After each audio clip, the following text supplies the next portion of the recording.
예, 그러니까 전문을 다 보거나 뭐 그런 건 아니기 때문에 제가 구체적으로 뭐라고 이제 말씀드릴 사안은 아닌 것 같고요. 윤미향 의원님에 관한 거는 제가 이제 언론을 통해서 그리고 이제 당에서 보고를 통해서 이제 얘기를 들었는데 무슨 서명 자료를 보거나 이제 그런 건 아닙니다. 그냥 구두 보고를 되게 이제 들은 적이 있고 또 언론을 통해서도 이제 보고 이제 그런 것이지.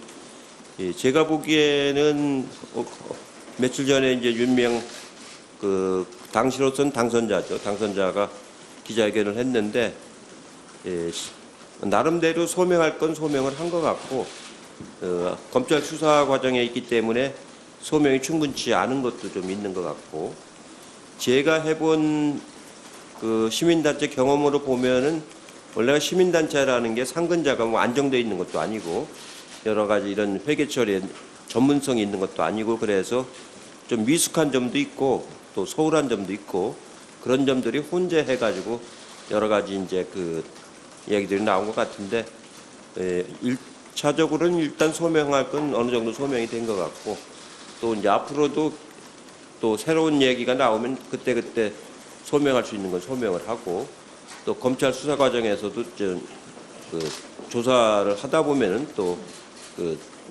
결론이 나오지 않을까 싶습니다. 그래서 저희 당으로서는 그런 결론을 좀 지켜보고 판단을 하자 그런 입장을 처음부터 견지를 해왔고 지금도 같은 입장입니다.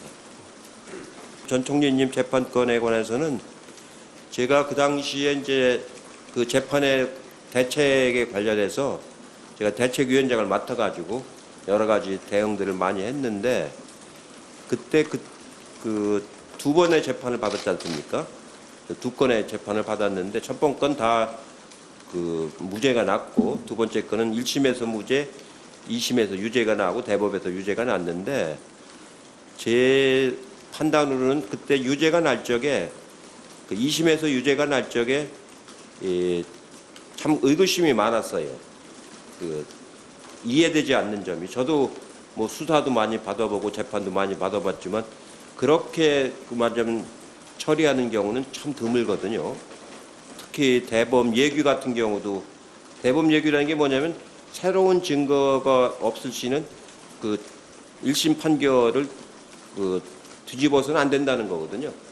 그런 것도 다 지키지 않고 새로운 증거를 제시한 게 아니지 않습니까? 그래서 그때 그렇기도 하고 또 어떤 증인이라든가 이런 사람들을 50m에 막 소환한다는 건 상식적으로 그건 이해가 안 되잖아요.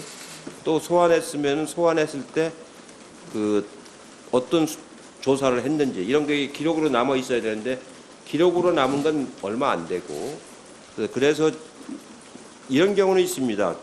저도 그런 경험을 몇 번 당해봤는데 소환을 하고서 거기 가서 이제 거기 이제 대기실이 있습니다.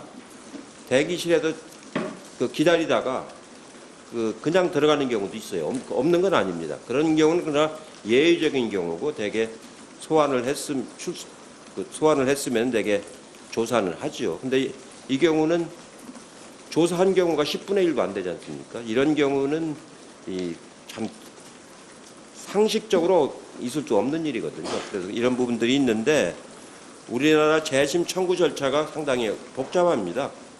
새로운 증거가 있거나 맞아요. 과거사 진상규명위원회처럼 그런 정부의 공인된 기관이 재심을 결정을 하거나 그럴 때가 이제 재심을 청구해서 재개가 되는 건데 재개 절차가 우리가 굉장히 어려운 나라입니다. 그래서 지금 재심한다는 것은 현재로 봐서는 그렇게 쉬운 일은 아닌 것 같고요.